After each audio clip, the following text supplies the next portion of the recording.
Hello, welcome back. This is Bad Karma Cards. I'm Druss. I'm Sifi. Right, we decided we're going to do a settlement. Yep. Flashing up right now should be showing that, well, obviously you can see our settlement that we've set up. You should see a flash up of our crew, like the people that have survived long enough to join us in the settlement. So we've got Goddard, a settler, a sole survivor with Nora, Codsworth and Dogme, who are armed with the basic stuff that they come with, barring Goddard, who has retained a tire iron from the last game. Yeah. Not that he deserves it, because he did nothing this game. But you know. Yeah. But settlement, we're going to try and explain the settlement and go forward from there. Yeah. I've got the explore cards ready for us as well. Cool. So, we start off the settlement with no credits. We've made one exception that when you set up a settlement, you use all your credits to build the settlement. Yeah. We've kept 50 credits so we can do an explore, because every time you do an explore, you have to spend 50 money. credits, yeah. So we have a shop, which is in the packing crate over there. This may change as we develop the settlement. We have the red rocket, which we're using as a maintenance shed. Yep. The store lets us Retain one card after. Oh no, the store allows us to take one item card or up to 2 boost cards into battle. Yeah, and the maintenance shed lets us retain one item after battle, isn't it? Yes. Yeah. Now, we also gain enough generators To power, it gives us 6 power, and each building that you have that isn't a generator takes up 1 power, unless it says differently. So we've got this double generator system over here that is giving us power. Yeah. So essentially, we've got 6 power. We're only using 3 currently. It gives us some space to build. Yeah. Which is quite nice. A starting settlement only has room for 15 structures, which might actually take this entire board. Yeah, the 3x3 board, that's a bit big. Yeah. To add more structures, you either have to complete 5 quests or pay 500 caps. There are ways of like adding extra people and extra things. You pay for it, obviously. We haven't been collecting caps after battle because we've been building up to this point, really.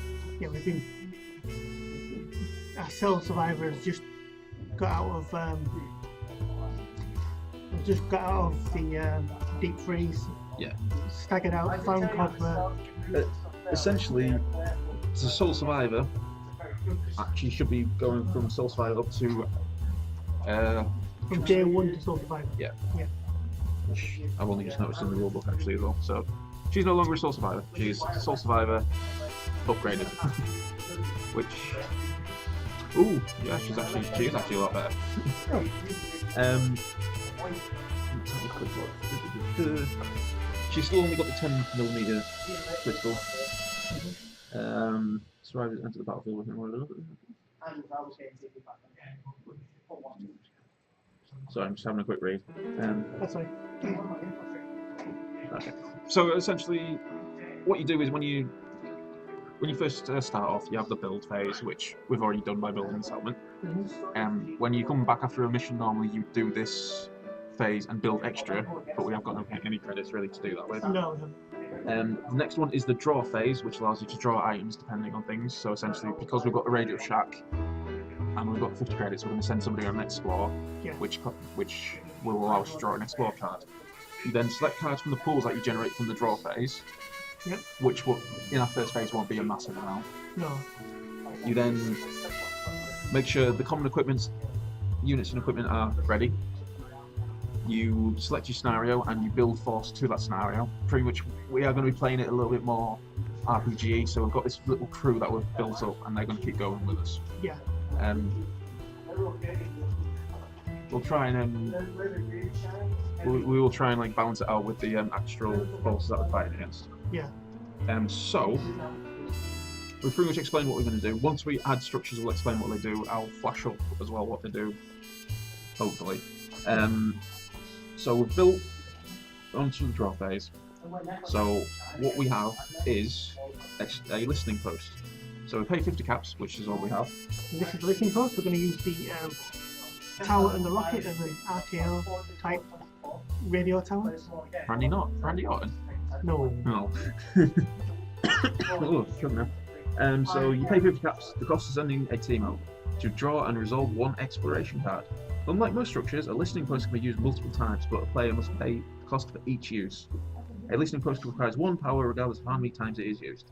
The settlement may have only one of these structures. So, 50, you get one. Yep. Let's hope this is not a really horrible. Local patrols. The patrolling of the local area gives insight into the dangers that could be turned against aggressors. Consequence. Draw a danger card. A random non-friendly model immediately resolves the card. So essentially, I think during the next encounter, Yeah. I nominate one of your guys at random suffers a danger card. Yeah. Which is pretty cool. So essentially, we're guerrilla warfaring it. Cool. I'm not entirely sure you draw extra weapons. I guess that's just stuff in the game. Yeah. Here's the Star lets us draw item. No, take an item. Oh, right. No, I think I know what it is. We haven't got the actual things built for us to actually start drawing cards. Right. Yeah. So essentially, we need to go on extra missions to build extra stuff to be able to draw the cards. Like a workshop or something. Yeah, workbenches essentially. Yeah.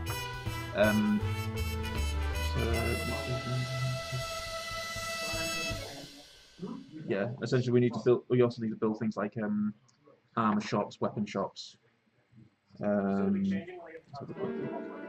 Structures, exploration structures. Stand. Yes, so we need like a weapon stand, weapon shop, weapons emporium, and essentially that allows us to draw and keep one, draw and keep one, draw 2, keep 1, draw 3, keep 1. Yeah. So, yeah. It's very in depth, and we will keep going for it. Yeah. Okay, I think I figured out something as well. One moment.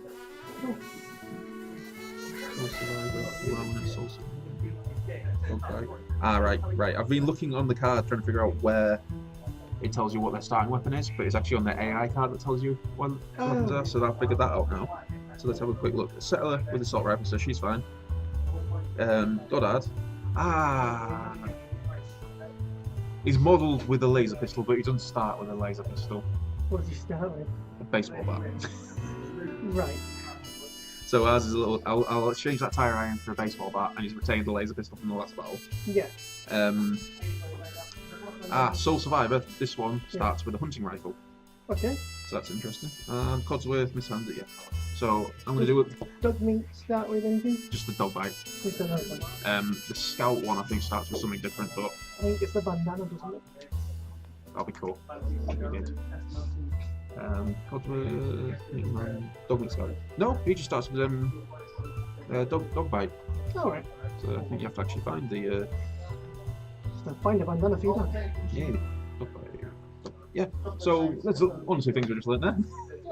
Yeah. But we are going to keep building it. We might actually go into another scenario if we. Well, I think we've got enough time for another scenario if we choose to, like a super mutants attack. Yeah. And we're actually going to be doing this as a co-op going forward now, so it's going to the AI is going to be taking over the. Super mutants. That's guys. Yeah, I'm glad you're on the ball. Yeah. Yeah. So we will keep doing updates about the settlement and what's going on with it. So please keep up with us. Thank you. Listening. That too. Bye.